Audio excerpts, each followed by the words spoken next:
우리는 어제 말씀을 통해서 구원받은 자에게 주신 하나님의 계명과 또 하나님의 그 명령에 불순종하면 받게 되는 징벌에 대해서 살펴보았죠.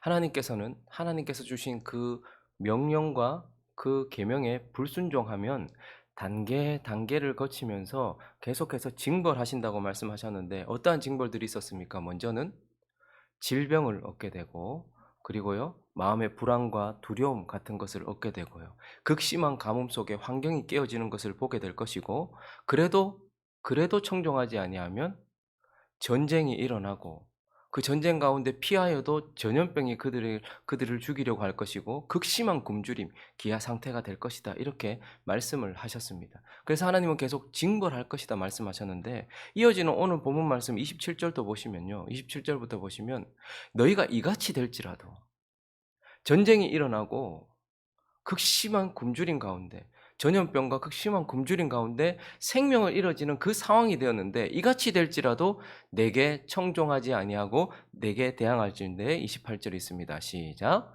내가 진노로 너희에게 대항하되 너희의 죄로 말미암아 7배나 더 징벌하며, 그들도 끝나지 않았고 하나님도 끝나지 않아서 또 7배나 더 징벌할 것이다, 이렇게 말씀하세요. 극심한 굶주림까지도 갔는데도 그래도 내게 청종하지 않으면, 그러면 어떻게 된다고 말씀하십니까? 29절을 보실까요? 너희가 아들의 살을 먹을 것이요 딸의 살을 먹을 것이며. 이런 어, 비참한 시간이겠죠. 그 굶주림 속에서 굶어 죽는 게 아니고 일단은 아들을 먹고 딸을 먹는 그러한 상태가 되어져서, 결국은 33절에 보시면 마지막 하나님의 징벌이 무엇인가 하면 내가 너희를 여러 민족 중에 흩어버릴 것이다, 너희가 망하게 될 것이고 그 땅은 빈 땅이 될 것이다 라고 말씀하시면서, 마지막 징벌은 뭐냐면 추방입니다. 그 땅이 역겨운 너희를 토해내어서 너희가 결국은 민족 중에서 흩어져 버리며 그 땅에서, 하나님이 약속하신 땅, 하나님이 가게 하신 땅에서 추방되어져 버릴 것이다라는 마지막 그 하나님의 징벌을 우리에게 말씀해 주고 있습니다. 자, 그런데 하나님께서 이렇게 너희가 내 말을 거역하고 너희가 내 말에 불순종하면 이러한 일이 있을 것이다라는 그분의 약속된 말씀이 역사 그대로, 문자 그대로 하나님의 구원받은 백성인 이스라엘에게 일어난 것을 우리는 봅니다. 그래서 그 하나님의 구원받은 백성인 이스라엘의 마지막 역사를 말해주고 있는 역대하 36장을 가보실까요? 11절부터 보시면요, 21절까지 한번 읽어보겠습니다. 시작. 시드기야가 왕위에 오를 때에 나이가 21세라 예루살렘에서 11년 동안. 자, 시드기야는 이스라엘의 남유다의 몇 번째 왕입니까?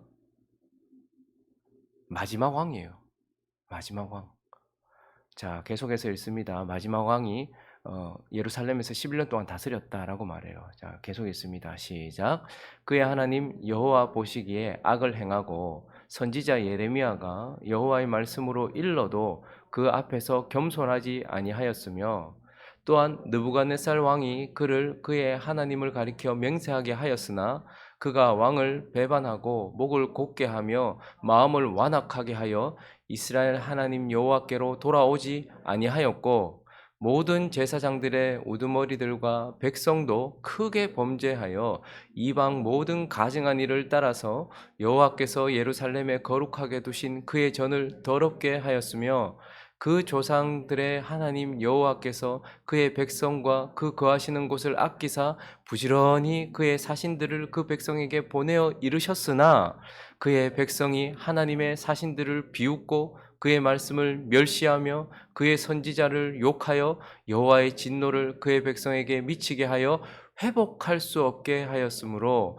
하나님이 갈대아 왕의 손에 그들을 다 넘기심에 그가 와서 그들의 성전에서 칼로 청년들을 죽이며 청년 남녀와 노인과 병약한 사람을 긍휼히 여기지 아니하였으며, 또 하나님의 전에 대소 그릇들과 여호와의 전에 보물과 왕과 방백들의 보물을 다 바벨론으로 가져가고, 또 하나님의 전을 불사르며 예루살렘 성벽을 헐며 그들의 모든 궁실을 불사르며 그들의 모든 귀한 그릇들을 부수고 칼에서 살아남은 자를 그가 바벨론으로 사로잡아가매 무리가 거기서 갈대아 왕과 그의 자손의 노예가 되어 바사국이 통치할 때까지 이르니라.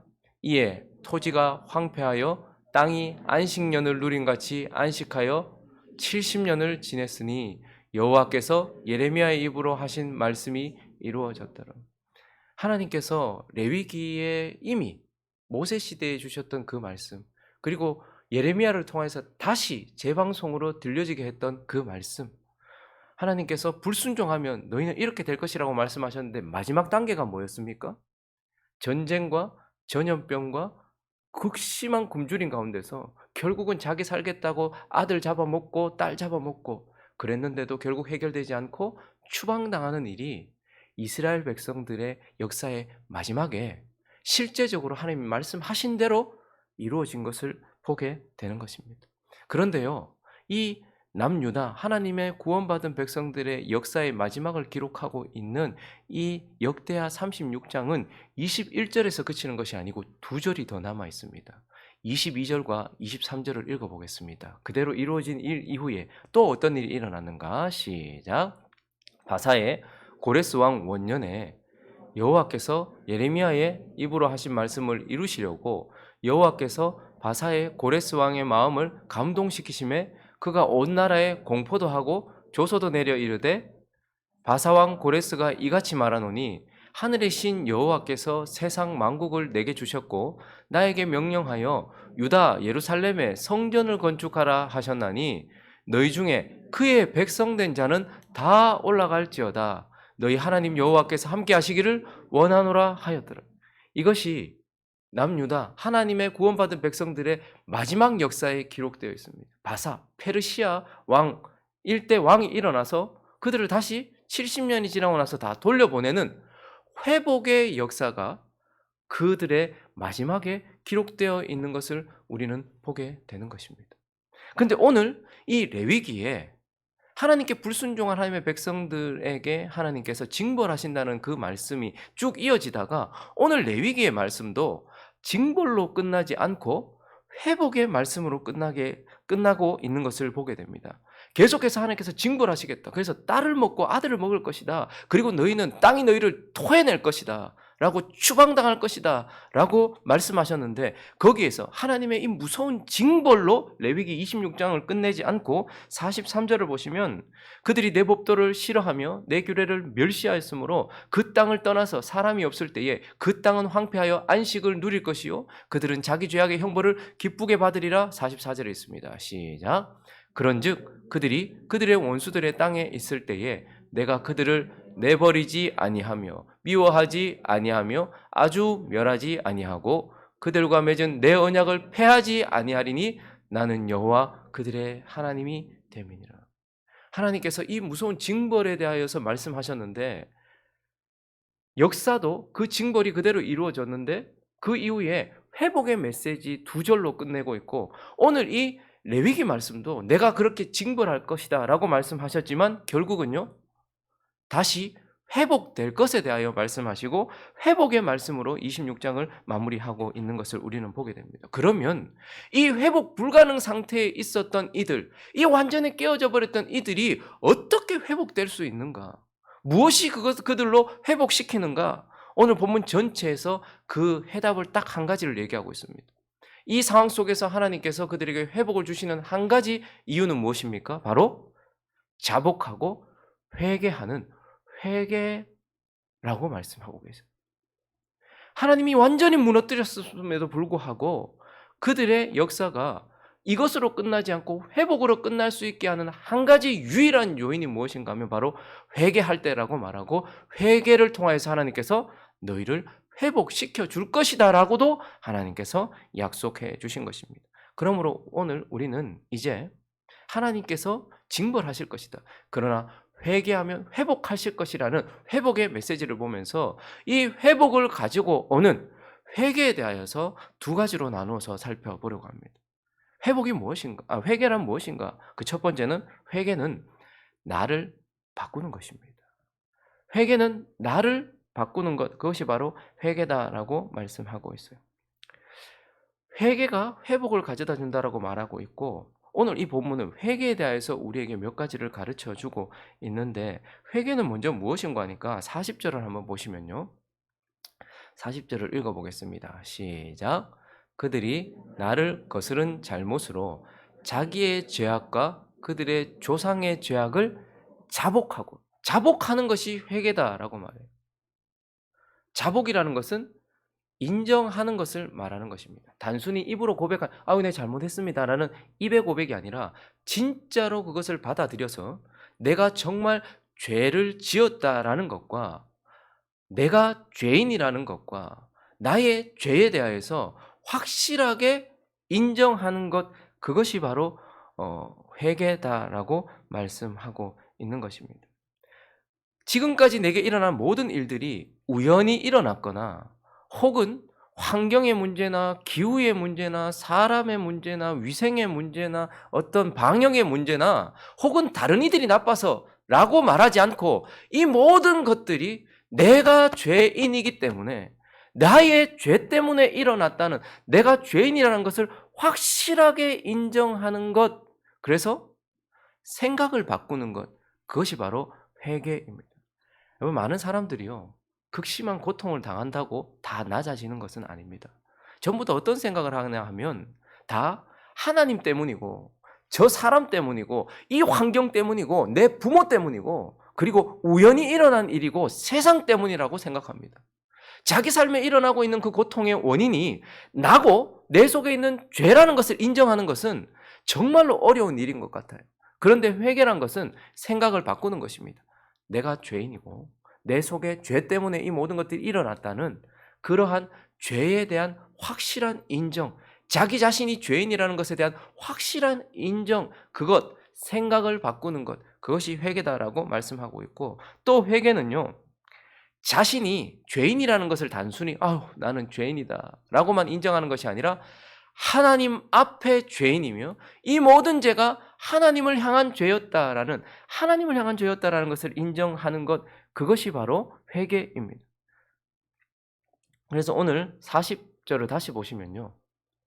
나도 나를 거스른 잘못으로 나의 죄악과 그들의 조상의 죄악을 자복하는 여러분 우리가 왜 내 잘못만 아니고 내 조상의 죄까지 회개를 해야 됩니까? 조상이 잘못했는데 내한테 벌을 주십니까? 아니요. 조상의 죄의 결과들이 내게 영향을 미칩니다. 우리 부모가 지었던 죄들을 우리 그들 때문이 아니라 그들이 했던 것을 보면서 우리도 모르게 그걸 배워요. 여러분들이 잘못하시면 자녀들이 좋은 것이든 나쁜 것이든 배워요. 그게 분명히 영향을 미치게 되어 있는 것이죠. 어쨌든 하나님을 거스른 죄악, 내 조상들의 죄까지 다 내가 죄인이라는 것과 우리가 죄인이라는 것을 인정하는 것도 중요해요. 그런데 또 셋째 줄을 보면 또 그들이 내게 대항함으로 하나님께 대항함으로 41절요. 나도 그들에게 대항하여 내가 그들의 원수의 땅으로 끌어갔음을 깨닫는 것. 이게 무슨 말이냐면 이 모든 일들이 나의 죄 때문이라는 것을 인정하지만 이 모든 일들이 내가 하나님께 죄를 지었기 때문에 하나님 앞에서 죄인이기 때문에 이렇다라는 하나님을 향한 무한한 죄송함 하나님께서 나를 치실 수밖에 없도록 했던 그 하나님 앞에서의 죄인 이걸 깨닫는 겁니다. 그래서 시편 51편에 보면 다윗이요 밧세바를 범하고 난 이후에 하나님께서 한 1년쯤 지났을 때 나단이라는 선지자를 보내서 네가 죄인이라는 것을 깨닫게 하셨어요. 그때 지었던 시가 시편 51편인데 1절부터 한번 읽어보시면 하나님이여 주의 인자를 따라 내게 은혜를 베푸시며 주의 많은 긍휼을 따라 내 죄악을 지워주소서. 나의 죄악을 맑게 씻으시며 나의 죄를 깨끗게 하소서. 3절요 무릇 나는 뭐요? 내 죄가를 아오니 내 죄가 항상 내 앞에 있나. 자기가 죄인이라는 것을 인정했어요. 그런데 거기서 그치지 않고 4절이 있습니다. 시작. 내가 주께만 범죄하여 주의 목전에 악을 행하였어. 그럼 지금 다윗이 자기가 죄인이라는 것만 단순히 인정하지 않고 4절을 보면 내가 주께만 범죄했다라고 말해요. 밧세바를 범했으니까 밧세바한테도 죄를 지었고 밧세바의 남편이었던 우리아한테도 죄를 지었고 그것 때문에 태어났던 아이가 죽었으니 그 아이에게도 죄를 지었고 백성들에게도 죄를 지었는데 저기서 내가 주께만 범죄했다. 그럼 다른 사람들에 대한 죄에 대해서 인식하지 못한다는 말이 아니라 지금 저 말은 다윗의 죄는 가장 많이 하나님을 향했다라는 것. 하나님께 가장 큰 죄를 지었다라는 것을 깨달은 거예요. 그래서 내 죄가 하나님을 아프게 했고, 그래서 그 죄 때문에 다윗을 쳐야 했고, 또 그 죄의 결과들을 하나님께서 쳐야 했던 그러한 것에 대하여서 무한하게 책임을 느끼면서 내가 하나님을 아프게 했다라는 것. 그래서 생각이 바뀌고 마음이 바뀌는 거예요. 어떤 마음요? 보통 사람들은요, 죄의 결과 때문에 그 처량한 자기 자신 때문에 울거든요. 그걸 슬퍼해요. 이 죄의 결과 때문에 내가 슬퍼하는 경우가 많아요. 그런 다윗은 그걸 슬퍼한 것이 아니라 그렇게 하나님을 향해 아프게 한 자기 자신의 죄를 슬퍼했고, 무엇보다도 이 나의 모습 때문에 슬퍼하셨을 하나님을 향하여서 슬퍼하고 있는 거예요. 여러분, 지금 7배나 더하리라, 7배나 더하리라, 7배나 더하리라고 하셨던 하나님의 말씀이 몇 번 이어졌는지 한번 보십시오. 여러분, 자식 때려놓고 기분 좋은 부모가 어디 있습니까? 이렇게까지 치셔야만 했던, 이렇게까지 치게 만들었던 자기 자신이 너무 슬픈 거예요. 여러분, 나중에 정신을 차리고 돌아보면 내 사랑하는, 범죄를 저지르고 나면 내 아내를 아프게 했던 그 자기 자신을 슬퍼하고요. 그리고 하나님을 아프게 했던 자기 자신을 아파하게 되는 것. 이게 진정한 회개고, 마음의 변화가 여기에서 일어나는 거예요. 자기의 처지 때문에 슬퍼서 엉엉 우는 게 회개가 아니고요. 그 하나님을 아프게 했다는 것 때문에 자기의 죄가 아파서 울고, 그리고 나를 칠 수밖에 없도록 만들었던, 그래서 나를 눈물 가운데서도 나를 치면서 나를 고치시려고 끝까지 놓지 않으셨던 하나님을 향하여 아파하면서 그 마음이 낮아지는 것. 그게 회개입니다. 그래서 마음의 변화가 일어나는 것이고, 또 한 가지, 회개란 결국 오늘 41절을 다시 보시면요, 나도 그들에게 대항하여, 그러니까 하나님께서 그들을 원수들의 땅으로 끌어가셨음을 깨닫고, 내가 하나님께 죄를 지었다라는 것을 깨닫고, 그 할례 받지 아니한 그의 마음이 낮아져서, 마지막 저기 그들의부터 읽어볼까요? 시작. 그들의 죄악의 형벌을 기쁘게 받으며. 또 하나 회개란 무엇이냐면, 내 잘못에 대하여서 하나님은 분명히 용서하십니다. 그러나 없던 일로 하지는 않습니다. 정신을 차리도록 하나님은 내 죄에 합당한 형벌, 저기서는 형벌로 해석을 했지만, 번역을 했지만 징벌입니다. 고치기 위한 벌을 어떻게 하는 거예요? 기쁘게 받는 것. 기쁘게 받는 것은 어떠한 벌을 주시더라도 합당하다 여기며 그걸 견뎌내도록 자기가 받는 것입니다. 많은 사람들이요, 보면 자기가 잘못이란 것도 인정하고, 아유, 하나님이 아프셨겠구나라는 것도 마음으로 느끼면서도 하나님이 주시는 벌은 당연히 받으려고 하지 않아요. 그건 회개가 아닙니다. 하나님께서 내게 어떻게 대우하시든지 내가 그것을 감내하기로 하는 것, 그게 진짜 회개입니다. 창세기 4장에 보시면 큰 죄를 범했던 가인이 살인을 저질렀어요. 그의 아우 아벨에게 말하여서 그들이 들에 있을 때에 가인이 그의 아우 아벨을 쳐 죽였습니다. 그때 하나님께서 찾아오셔서 여호와께서 가인에게 이르시되 네 아우 아벨이 어디 있느냐라고 물어요. 왜 네가 그런 짓을 했느냐라고 하나님께서 지금 회개를 요청하시는 거예요. 너 지금 뭐 했냐? 그러면 여기서 생각을 바꿔서, 아, 내가 죄를 저질렀어. 너무 화가 나서 내가 그랬습니다. 이렇게 인정을 해야 되죠. 그런데 그때 그가 이르되 내가 알지 못하나이다. 내가 내 아우를 지키는 자니까? 여러분, 가인이 아벨을 지키는 자입니까? 아닙니까? 지키는 자죠. 형이잖아요. 형제는 위급한 때를 위하여 낳느니라. 형은 동생을 지키는 거고 부모는 자신을 지키는 거예요. 지키라고 주신 거예요. 그런데 내가 내 동생 지키는 자, 아직까지도 동생 죽여놓고도 생각이 바뀌지 않아요. 그리고요, 하나님에 대해서도 무한한 책임을 느끼지 못해요. 그런데 그의 가장 큰 잘못은 무엇이냐 하면 13절입니다. 읽어볼까요? 시작. 가인이 여호와께 내 재벌이 지기가 너무 무거우니이다. 그러니까 회개하지 않는 자의 특징은 자기 잘못도 인정할 수도 있고 한데 나중에 못 지겠다는 거예요. 아, 이거 너무 무겁습니다 라고 말하는 거. 이건 회개가 아니라고 말해요. 근데 누가복음에 가보시면 15장에 보시면 우리가 탕자라고 말하죠. 둘째 아들이 자기가 죄를 지었음을 깨달았어요. 내가 하늘과 아버지께 죄를 지었다는 것도 깨닫고, 그리고 아버지를 아프게 했다는 것도 깨달았어요. 그리고 그가 어떻게 생각을 하냐면, 내가 일어나 아버지께 가서 이르기를, 아버지, 내가 하늘과 아버지께 죄를 지었어요. 그것도 인정해요. 그리고요, 지금부터는 어떻게 해요? 아버지의 아들이라 일컬음을 감당하지 못하겠나이다. 나를 품꾼의 하나로 종 취급해도 된다, 이 말입니다. 아버지께서 나를 어떻게 대우하시든지 내가 그거 다 받겠다라고 인정하는 것이 회개라는 거예요. 그래서 회개는요, 행동의 변화를 말하는 것입니다. 회개는 내 생각을 바꾸는 것이고요.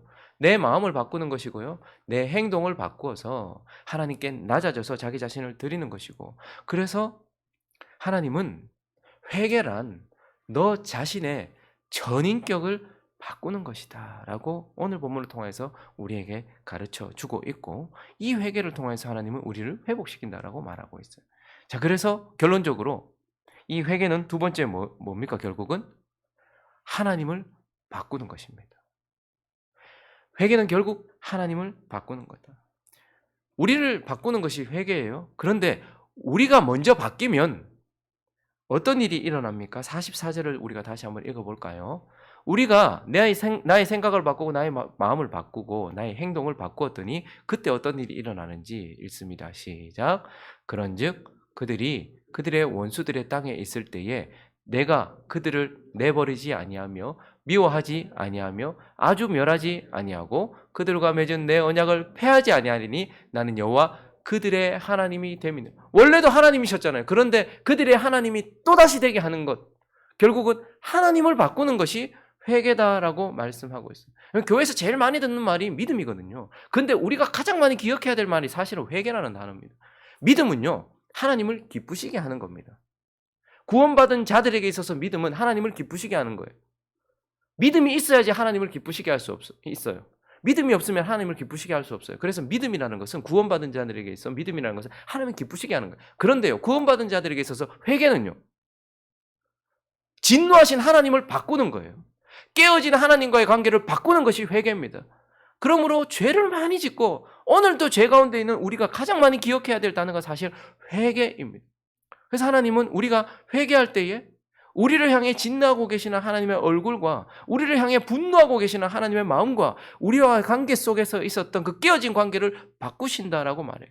그래서 우리가 극심한 고통 가운데 하나님의 징벌 가운데 있을 때 우리는 회개해야 돼요. 근데 많은 사람들이 이 회개해야 되는 순간에 그 극심한 징벌 때문에 포기하려고 합니다. 낭망하려고 하고, 그리고 거기에서 절망하려고 해요. 그러나 그때는 절망할 때가 아니에요. 한숨 쉴 때가 아니고 회개해야 될 때입니다. 그런데 또 어떤 사람들은요, 그 상황 가운데서 극복하려고 해요. 어떻게든지 극복해보려고 해요. 그러나 그때는 극복할 때가 아닙니다. 회개해야 될 때입니다.